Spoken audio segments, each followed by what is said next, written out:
Cinema का इतिहास Hollywood के बिना अधूरा ही नहीं, नामुमकिन है।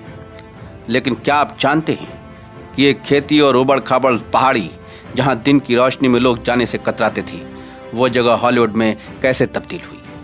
जी हाँ दोस्तों, हॉलीवुड का नाम जितना बड़ा है, उसका इतिहास भी उतना ही विचित्र है। आज हॉलीवुड हर छोटे बड़े कलाकारों का मार्गदर्शक है। सभी हॉलीवुड से अपना नाम जोड़ने के सपने दिन रात देखते रहते हैं। लेकिन इस वीराने को हॉलीवुड बनना उतना ही मुश्किल था जितना पहाड़ का सीना चीर के नदी निकालना। तो आइए जानते हैं हॉलीवुड का पूरा इतिहास। देश अमेरिका, स्टेट कैलिफोर्निया, शहर लॉस एंजलिस, साल 1887। छोटे बड़े पहाड़ों से घिरी कहूंगा नामक वादी में एक बार उस दौर के मशहूर पॉलिटिशियन हार्वे हेनरी विल्कॉक्स का अपनी पत्नी डायडा के साथ आवागमन हुआ। वो जगह उन्हें बेहद पसंद आई और उन्होंने 150 एकड़ ज़मीन खरीद ली। विल्कॉक्स रियल एस्टेट से भी जुड़े हुए थे। वो उस जगह पे एक शहर बसाना चाहते थे और उन्होंने डेवलपमेंट का प्लान भी शुरू कर दिया था। मगर उनके सामने इस उबड़ खाबड़ ज़मीन का डेवलपमेंट मुश्किल साबित हो रहा था। प्लान में ही उन्हें कई साल लग गए। ज़मीन वैसी की वैसी वीरान पड़ी थी। तंग आके उन्होंने वो ज़मीन अपने दोस्त, जो उस ज़माने के रियल एस्टेट किंग माने जाते थे, जेज वेटली को दान में दे दिया और उनके निवेशक बन गए। उनकी पत्नी डायडा वेटली के साथ उस डेवलपमेंट में लगी रही। साल था 1902 जब जेज वेटली ने अपने प्लान से एक नगर की स्थापना करनी शुरू कर दी। जेज वेटली 100 से ज़्यादा नगरों का निर्माण कर चुके थे। उन्होंने 480 एकड़ ज़मीन और ख़रीदी और उस कहूंगा नामक वादी का डेवलपमेंट शुरू कर दिया। अब उनके सामने सबसे बड़ी समस्या उस शहर के नए नाम को लेकर थी। जी हाँ दोस्तों, जेज वेटली के प्रमुख निवेशक आई वेरी विट ने उन्हें हॉलीवुड नाम का सुझाव दिया था, जो हार्वे हेनरी विल्कॉक्स और उनकी पत्नी डायडा को भी बेहद पसंद आया था।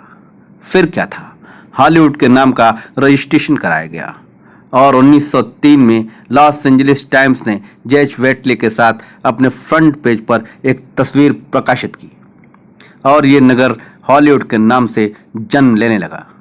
साल था 1903। उस कहूंगा नामक वादी में डेवलपमेंट का काम तेजी से शुरू हो चुका था। एक डाकघर, बिजली, पानी और एक बैंक की स्थापना की जा चुकी थी। लकड़ी के खूबसूरत पुल दो पहाड़ियों को आपस में जोड़ने का काम कर रहे थे। उसी साल जेज वेटली ने हॉलीवुड नाम से एक होटल की स्थापना की। अब उसे पूरी दुनिया का पर्यटक स्थल बनाने का काम चल रहा था। जी हाँ दोस्तों, 1903 में हॉलीवुड के जनक माने जाने वाले जेज वेटली ने हॉलीवुड को नगर पालिका में शामिल करने की सरकार से गुहार लगाई। संसद में वोटिंग के बाद हॉलीवुड नगर पालिका में शामिल हो गया। हॉलीवुड के नगर पालिका में शामिल होते ही बड़ी तादाद में लोग वहां आके शिफ्ट होने लगे और 1910 तक हॉलीवुड लॉस एंजलिस में विलय हो गया। साल था 1910 जब मोशन पिक्चर्स यानी फिल्मों का प्रोडक्शन हाउस तेजी से हॉलीवुड की तरफ बढ़ने लगा था। वहां उपलब्ध सस्ती ज़मीन और लाजवाब मौसम ने अब धीरे धीरे सिनेमा का एक शहर आबाद कर दिया था। अब हॉलीवुड से जुड़ा लॉस एंजलिस सिनेमा का शहर कहा जाने लगा था।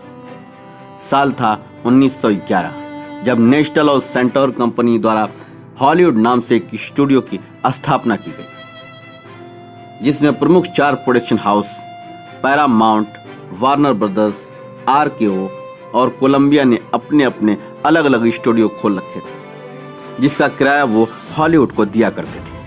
1920 तक दुनिया का 5वां सबसे बड़ा फिल्म उद्योग हॉलीवुड बना रहा और 1930 तक सारे स्टूडियोज को आपस में जोड़ के हॉलीवुड ने एक बड़े उद्योग की स्थापना कर दी। हर छोटे बड़े फिल्म प्रोडक्शन हाउस को मिला के हॉलीवुड ने ऐसी प्लानिंग की थी कि उसे साल में 600 फिल्में मिलती रहें। अब हॉलीवुड दुनिया का सबसे बड़ा सिनेमा का प्लेटफॉर्म बन चुका था। इस तरह 1910 में हॉलीवुड की पहली silent movie the old California बनाई गई, जिसके डायरेक्टर D.W. ग्रिफ्थ थे। 10 मार्च 1910 को रिलीज हुई इस फिल्म की टोटल लेंथ 17 मिनट की थी। जी हाँ दोस्तों, इस एपिसोड में इतना ही। अगले एपिसोड में हम आपको बताने वाले हैं भारत में पहला सिनेमाघर कब और कहां बनाया गया था। इसलिए हमारे साथ जुड़े हैं और देखते रहें इतिहास फिल्मी सितारों का।